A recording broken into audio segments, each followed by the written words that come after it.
Goeiemôre vriende, so aan die vooraand van die laaste dag van die jaar.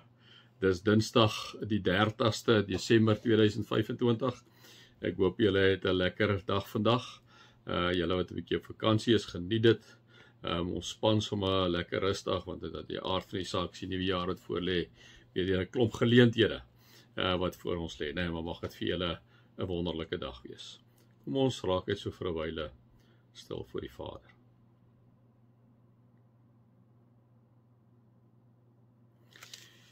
Here, wanneer ons die voorreg het om in die Bybel 'n ou boek, die woord met mekaar 'n paar gedagtes te kom deel, Here, weet ons dat in die teks, in die kontekste wat dit geskrywe is, ons baie maklik kan sê, maar dit was niks met ons vandag te doen, Here, en dit is so ver van die waarheid af.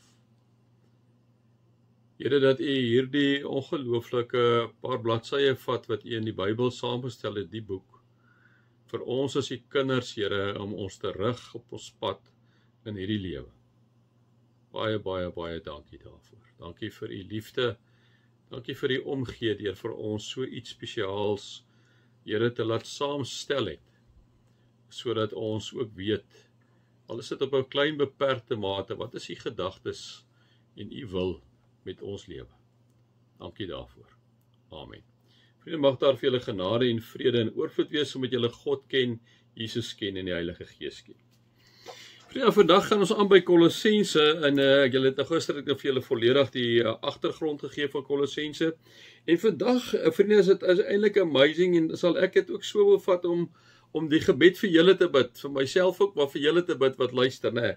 Want dit is 'n pragtige gebed wat Paulus eintlik hierso bid vir hierdie wonderlike gemeente in Kolossense. En hoor wat sê hy, en ek wil dit hê julle moet dit vir julle self toewy, en ek soos 'n bietjie repliek lewer op 1 of 2 verse. Hy sê daarom van die dag af dat ons dit van julle gehoor het, hou ons ook nie op om vir julle te bid nie. Nou wat het hy gehoor van hierdie geloof wat by hulle is, hierdie liefde wat by hulle is, wat gegrond is op die hoop wat vir julle in die hemel bewaar is. Nee, dit is wat hy van hulle gehoor het. So Paulus het hierdie wonderlike boodskap gehoor van hierdie great gemeente, nee. En dan sê hy die volgende: ons vra God dat hy deur al die wysheid en insig wat die Gees gee, julle sy wil duidelik laat ken, sodat julle tot eer van die Here sal lewe deur net te doen wat hy verlang. En vriende, dit is my bede ook vir julle. En aan die einde van die jaar, maar spesifiek vir die nuwe jaar, is dit my gebed vir julle.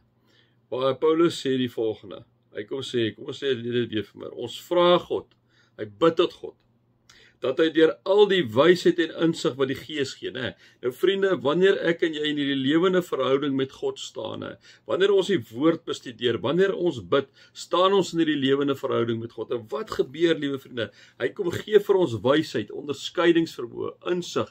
Hy kom wys vir ons wat se woorde moet ons, want woorde is so kragtig, nou jy kan mense verwoes met woorde, jy kan 'n totaal negatiewe dinge op die tafel sit vir iemand. So woorde is belangrik, dat hy vir jou juis met wysheid en insig en takt en 'n fyn aanvoeling deur die Gees gelei sê julle wys, hoe moet julle optree? Hy laat julle gelei word in hierdie jaar wat kom deur wysheid en insig wat die Heilige Gees gee. Ons vra God dat deur al die wysheid en insig wat die Gees gee, julle sy wil duidelik sal laat ken, né? Nou vriende, dit is so belangrik dat ek en jy weet wat God se wil is, en daarom moet ons ingeplak wees, daarom moet ons in hierdie lewende verhouding met God staan, daarom moet ons, liewe vriende, in die voetspore van Jesus volg, gelei word deur die Heilige Gees, en die Heilige Gees deur ons kan werk, en al hoe ons dit regkry is deur geloofsvormende gewoontes te beoefen, faith-forming habits. Vriende, dit is so crucial, en ons skep dit af, en ons moet regtig dit as 'n prioriteit maak hierdie jaar. Kom ons kyk na die woord, kom ons hoor wat die Here vir ons sê, kom ons bid gereeld, kom ons bid die woord, wat is daar amper soos wat ek nou met julle doen, en vir die Here te sê, o Heilige Gees, gee vir ons hierdie wysheid en insig, sodat ons U wil duideliker hoor. Here, ons moet sê groot finansiële besluite neem, Here, ons moet groot beroepsbesluite neem, Here, ons moet besluite neem oor ons werk, ons moet besluite neem oor 'n verhouding, ons moet besluite neem oor wat ook al. Wat het jy? Ek en jy kan nie oor die horison sien nie, en daarom het ons die Heilige Gees se wysheid en sy insig nodig om te weet wat is God se wil. Nee. Kom ons vra dit, en dis ook my bede vir julle, né? Ons vra God dat hy deur al die wysheid en insig wat die Heilige Gees gee, julle sy wil duidelik sal laat ken, sodat julle tot eer van die Here sal lewe, deur net te doen wat hy verlang, né? En liewe vriende, dit is tog wat ek en jy wil doen. Ek en jy wil so lewe, dat ons net doen wat hy verlang. Ek weet, ons maak droog, dit is ons as mense, ons nog nie engeltjies nie. Maar gelukkig het Jesus ook vir ons gesterf aan die kruis, sodat wanneer ek en jy hierdie strooi aanjaag, liewe vriende, ons inderdaad deur Christus skoon gewas is in sy bloed. Dis die amazing gedeelte, anders het ek en jy pa gestaan vir elke twak dingetjie wat ek en jy aangevang het. En dan gaan hy aan en sê hy, en dit is my bede vir julle en vir my, mag julle vrugte dra deur goeie werke en toeneem in die kennis van God. En al ons toeneem in die kennis van God, is om in 'n lewende verhouding met God te wees. Hoe kry ons in die lewende verhouding met God? Deur die woord te bestudeer, deur te bid, vriende, deur om die Sondagdienste by te woon. Moenie julle dit maak, of dit is vir julle sê, dit is nie belangrik, dit is crucial. Daar gebeur iets, vriende, dit is nie rocket science wat daar gebeur nie, maar die Here kom deur sy Gees, en hy kom slaan reguit houe in ons lewens daar. Dis deel van jou geloofsvormende gewoontes, dis deel van jou voorbeeld wat jy ook vir jou kinders moet stel.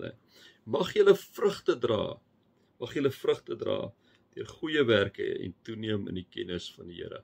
Mag die Here vir jou en vir my daarmee help. Dit is my gebed vir julle, maar ook vir myself. Ek gaan later 'n bietjie aan, maar ek dink ek gaan net by hierdie stukkie nou weer stil staan. Mag julle God se liefde ervaar, sy genade ervaar en sy teenwoordigheid ervaar. Amen.